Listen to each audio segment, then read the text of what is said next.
हैं कि जियोपॉलिटिक्स और राजनीति में कोई किसी का स्थायी दोस्त या दुश्मन नहीं होता है। कल तक जो देश भारत के खिलाफ बयानबाजी कर रहा था वही आज दोस्ती की बात कर रहा है। लेकिन ये बदलाव अचानक क्यों? क्या भारत ने कोई बड़ा कदम उठाया है? क्या बांग्लादेश पर अंतर्राष्ट्रीय दबाव बढ़ गया है? और सबसे बड़ी बात, क्या भारत को बांग्लादेश की इस दोस्ती पर भरोसा करना चाहिए? बांग्लादेश में अचानक से हुआ एक बड़ा राजनीतिक बदलाव देखने को मिला है। मोहम्मद यूनिस, जो कुछ दिन पहले तक भारत से दूरी बना रहे थे, अब भारत के साथ दोस्ती की बात कर रहे हैं। लेकिन ये बदलाव आया कैसे? बांग्लादेश ने पहले भारत से चावल खरीदने से इनकार कर दिया और पाकिस्तान से सौदा कर लिया। पाकिस्तान से पहली बार चावल की खेप बांग्लादेश पहुंची, जिसे एक बड़ा संकेत माना गया। मोंगला बंदरगाह, जिसे भारत ऑपरेट कर रहा था, वहां पर पाकिस्तानी जहाज पहुंच रहे हैं। अचानक बॉर्डर पर बीएसएफ और बीजेपी के बीच टकराव बढ़ रहा है और इस झड़प के बाद में बांग्लादेश ने भारत को ओपनली धमकी भी दे डाली है। लेकिन फिर अचानक यूनिस सरकार के सुर बदल गए। आखिर क्यों? अब दोस्तों सवाल उठता है कि बांग्लादेश के इस अचानक बदलाव के पीछे क्या वजह है। चलिए आपको पूरी जानकारी बताते हैं। अमेरिका और यूरोप का दबाव। जब डोनाल्ड ट्रंप और पीएम मोदी मिले तो बांग्लादेश मुद्दे पर साफ कर दिया गया कि भारत को खुली छूट है। तभी से अमेरिका ने बांग्लादेश को मिलने वाली आर्थिक मदद भी रोक दी है। $29 मिलियन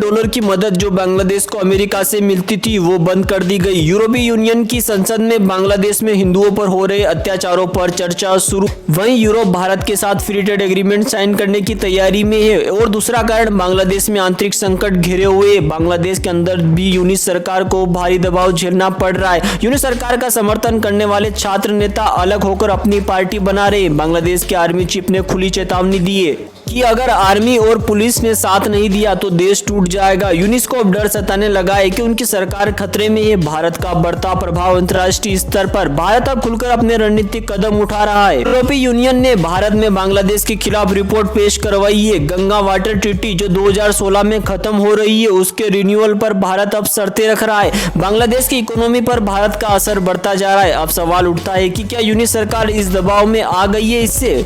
और जब भी राजनीति में कोई अचानक दोस्ती की बात करता है तो उसकी असली वजह जानना जरूरी होता है। क्या बांग्लादेश सच में भारत के साथ रिश्ते सुधारना चाहता है या फिर ये सिर्फ एक राजनीतिक चाल है ताकि अंतर्राष्ट्रीय दबाव हट सके? क्या भारत को बांग्लादेश पर भरोसा करना चाहिए या सतर्क रहना चाहिए? आपको क्या लगता है? कमेंट करके अपनी कीमती राय जरूर बताइएगा। अब हम आपको इस वाटर ट्रीटी के बारे में डिटेल बताते हैं जो भारत और बांग्लादेश के बीच में चर्चा का विषय है। भारत और बांग्लादेश के बीच पानी के बंटवारे का बांग्लादेश की एक टीम भारत आई और गंगा वाटर ट्रीटी को रिन्यू करने की मांग कर रही है। लेकिन मजेदार बात यह है कि कुछ महीने पहले ही बांग्लादेश भारत पर जल बंटवारे को लेकर आरोप लगा रहा था। तो सवाल ये उठता है कि क्या भारत को इस ट्रीटी को रिन्यू करना चाहिए या नहीं, जबकि भारत ने इसे रिन्यू पर डाल दिया है। भारत और बांग्लादेश के बीच पानी का बंटवारा कोई नया विवाद नहीं है। दोनों देश 54 नदियों को साझा करते हैं और इसे लेकर 1996 में एक समझौता हुआ था जिसे गंगा वाटर ट्रीटी कहा जाता है। यह ट्रीटी 30 सालों के लिए बनाई गई थी और अब 2026 में खत्म होने वाली है। लेकिन अब बांग्लादेश चाहता है कि इसे रिन्यू कर दिया जाए। बांग्लादेश की 11 सदस्यीय टीम कोलकाता पहुंच चुकी है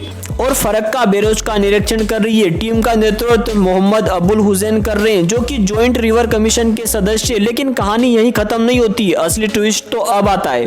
अब भारत इस ट्रीटी पर विचार क्यों करेगा? जरा सोचिए, बांग्लादेश ने पिछले महीने से भारत के खिलाफ क्या क्या कदम उठाए। तो सितंबर 2024 में बांग्लादेश ने आरोप लगाया कि भारत बारिश के आंकड़े हमसे साझा नहीं कर रहा है। अक्टूबर 2024 में बांग्लादेश ने तीस्ता नदी के मुद्दे पर भारत को इंटरनेशनल घेरने की तक धमकी दे दी थी और नवंबर 2024 में बांग्लादेश ने भारत को हिजला मछली का एक्सपोर्ट तक बैन कर दिया था। और दिसंबर 2024 में भारत ने INS वाटर ट्रीटी में पाकिस्तान को मात दी, जिससे बांग्लादेश भड़क गया। यानी अब तक खुद का फायदा हो तब तक सब ठीक, और जब मर्जी बदली तो भारत के खिलाफ बयानबाजी। वहीं दोस्तों आखिर ये गंगा वाटर ट्रीटी कहती क्या है? 1996 में ये समझौता हुआ था जिसमें भारत बांग्लादेश ने 50-50% पानी को बांटने का सौदा किया था।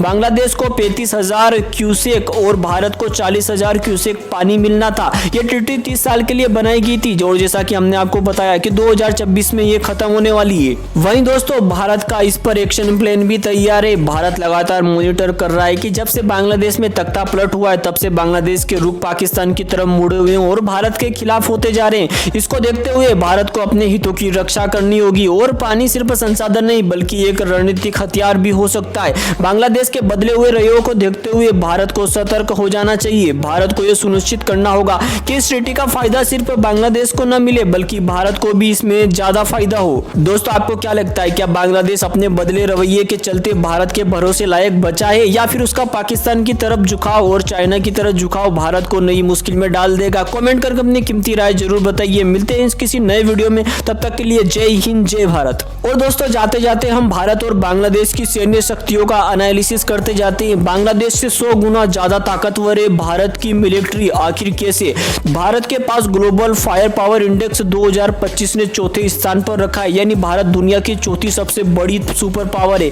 यहाँ की थल सेना में 14 लाख सैनिक है, वहीं 11 लाख सैनिक आरक्षित है और वायुसेना में 2229 विमान है जिसमें प्रमुख फाइटर जेट शामिल है। नौसेना में 370 से ज्यादा युद्धपोत और पनडुब्बियां मौजूद है भारत के पास। वहीं यदि बांग्लादेश की बात करें फायर इंडेक्स के हिसाब से तो 35वां स्थान आता है, यानी भारत के मुकाबले कहीं नहीं लगती है बांग्लादेश की सेना। इनकी सेना में 1,63,000 सक्रिय सैनिक है, 6,80,000 अर्धसैनिक बल है और वायुसेना में 166 विमान है इनके पास जिसमें 44 फाइटर जेट शामिल है और 2 चीन से ली पनडुब्बी है। अब जब हम दोनों देशों की सैन्य शक्तियों को देखते हैं तो स्पष्ट होता है कि भारत की सेना संख्या उपकरण तकनीक में बांग्लादेश से कहीं गुना ज्यादा आगे है, यानी भारत के पास बांग्लादेश से 9 गुना ज्यादा सैनिक है और 13 गुना ज्यादा विमान है और 3 गुना ज्यादा हमारे पास नौसेना, फाइटर जेट और यूरोपोत है। संख्या के आधार पर भारत की सैन्य शक्ति बांग्लादेश से कई गुना ज्यादा है। दोस्तों, आपको क्या लगता है, भारत की इसी पावर देखने के बाद बांग्लादेश जो इस प्रकार की हरकतें कर रहा है उसे करना चाहिए या फिर उसे भारत से हमेशा नरम रुख इख्तियार करना चाहिए?